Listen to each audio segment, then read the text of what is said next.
महोदय, पिछले 50-55 वर्षों से हम खादी संबंधी कार्यक्रम को कार्यान्वित करते आ रहे हैं। इस कार्य की ओर हमने पर्याप्त ध्यान दिया है और हम में से कुछ ने तो पर्याप्त समय भी दिया है। सबसे बड़ी कठिनाई मिल के बने कपड़े से प्रतियोगिता की है।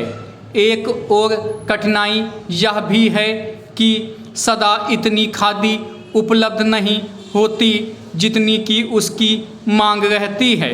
खादी का आर्थिक आधार भारतीय जीवन संबंधी कुछ मौलिक तथ्य है।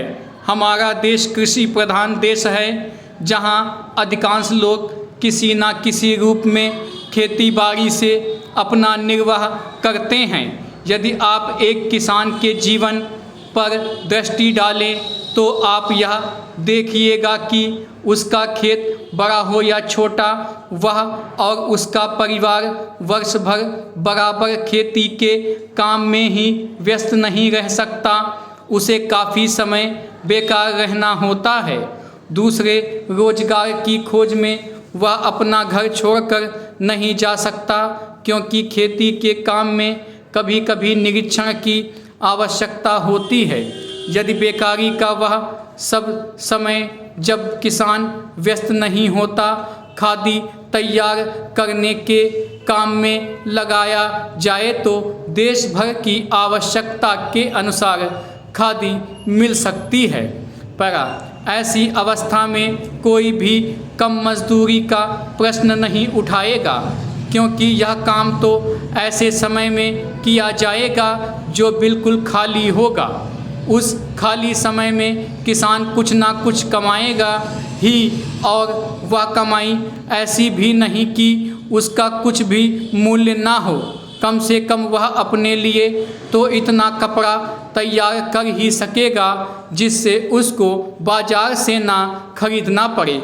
मैं आपको अपने निजी अनुभव से बता सकता हूँ कि 1 घंटा प्रतिदिन काटने से हमें इतना कपड़ा मिल सकता है जितना कि एक औसत हिंदुस्तानी के लिए आवश्यक है, अर्थात 15 से 20 गज कपड़ा प्रति व्यक्ति। इस दृष्टिकोण से देखा जाए तो सस्ते महंगे कपड़े का प्रश्न ही नहीं उठता, क्योंकि खादी खाली समय में किए गए परिश्रम से प्राप्त हो जाएगी। खादी के संबंध में एक आधारभूत तथ्य है।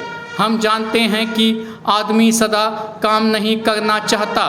कभी कभी उसे खाली बैठे रहना ही अच्छा लगता है। परंतु इन सब कठिनाइयों के अतिरिक्त मैं सोचता हूँ कि खादी का प्रचार और विस्तार असंभव नहीं है। अतीत में गांधी जी ने खादी आंदोलन आरंभ किया। पैरा महोदय, उस समय हमारे देश के प्रशासन से कोई संबंध नहीं था, तब अंग्रेजी राज्य था। आज मैं इस शुभ काम में सम्मिलित हो सका, इसको मैं अपने लिए सौभाग्य मानता हूँ। जैसा अभी कहा गया, आप जिन आयुर्विज्ञान कॉलेज और कैंसर संस्थान की स्थापना करने जा रहे हैं, ये दोनों संस्थाएं अपने ढंग की बहुत बड़ी और ऊंचे दर्जे की संस्थाएं होने वाली हैं।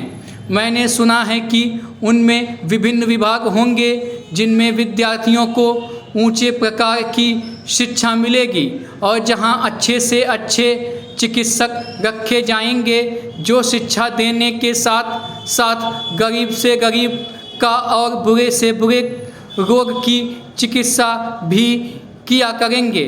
सभी आयुर्विज्ञान कॉलेजों में यही स्थिति होती है कि जो वहाँ पढ़ाते हैं वे रोगियों को भी देखते हैं और वहाँ के विद्यार्थी भी पढ़ने के साथ साथ रोगियों को देखते हैं। इस प्रकार उनको साथ ही साथ व्यवहारिक ज्ञान भी मिलता जाता है।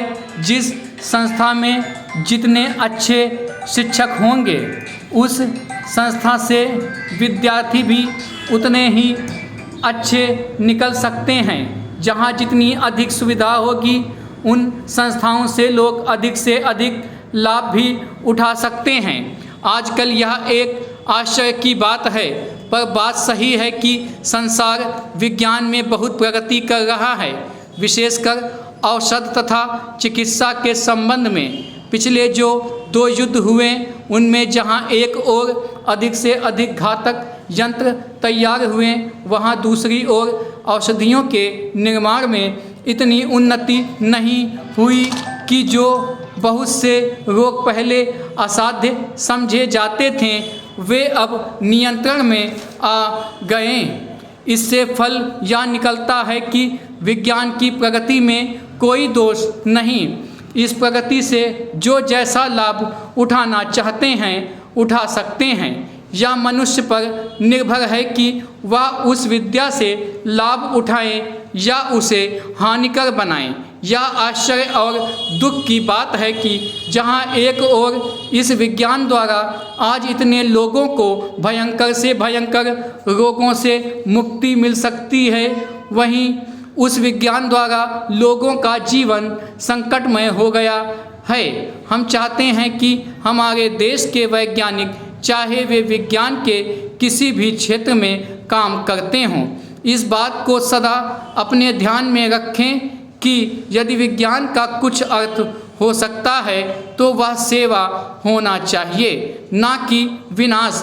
तभी भावी प्रगति होगी। पैरा अध्यक्ष महोदय, मैं कृषि मंत्रालय की मांगों का समर्थन करती हूँ। इसके साथ ही मैं यह भी कहना चाहती हूँ कि सदन के सदस्यों को बोलने में बहुत कठिनाई होती है। कई माननीय सदस्य 4 बार बोल चुके हैं।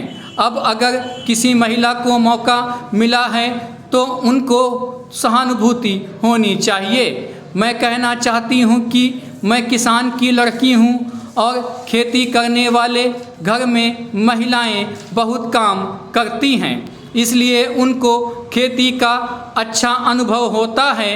हमारे देश में कम से कम वही होना चाहिए। कम खेती करने वाले घरों में महिलाएं ज़्यादा काम करती हैं, उनको हर सुविधा होनी चाहिए। हमारे मध्य प्रदेश में इस वर्ष पानी बहुत कम बरसा है, वर्षा बहुत कम हुई है। वर्षा कम होने की वजह से फसल बहुत कम हुई है। इसलिए मेरी प्रार्थना है कि किसानों का इस वर्ष का लगान माफ़ कर दिया जाना चाहिए। उनसे इस वर्ष लगान बिल्कुल नहीं लिया जाना चाहिए। वहाँ पर किसान ने अगर 5 मन बीज डाला था तो मुश्किल से 10 मन गेहूँ ही हुआ होगा। किसान रो रहे हैं, उनको कोई सुविधा नहीं है, इसलिए उनका इस वर्ष का लगान माफ़ कर दिया जाना चाहिए। आपको चाहिए कि आप गेहूं की कीमत निर्धारित कर दें। किसान की खलिहान में जब गल्ला आता है, उसको जब वह बाज़ार में ले जाता है तो वहाँ पर व्यापारी लोग उसको कम कीमत में खरीद लेते हैं और ख़रीद कर अपने घर भर लेते हैं। बाद में जब जनवरी फरवरी का महीना आता है, उस समय उसको दुगने या उससे भी अधिक दामों पर बेचते हैं। जनवरी फरवरी से पहले वे गल्ला घरों से निकालते ही नहीं हैं।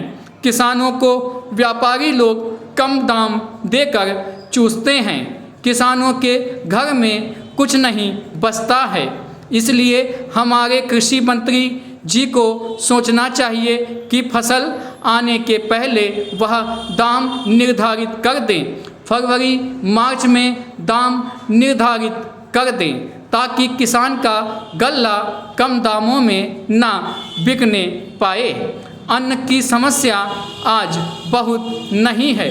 आज लोगों को बहुत कष्टों का सामना करना पड़ रहा है, क्योंकि सरकार किसानों से संबंधित कार्यों को समय पर नहीं निपटाती है। समय रहते किसान की उन्नति और खेती के सुंदर विकास के संबंध में मैंने बहुत सी बातें की।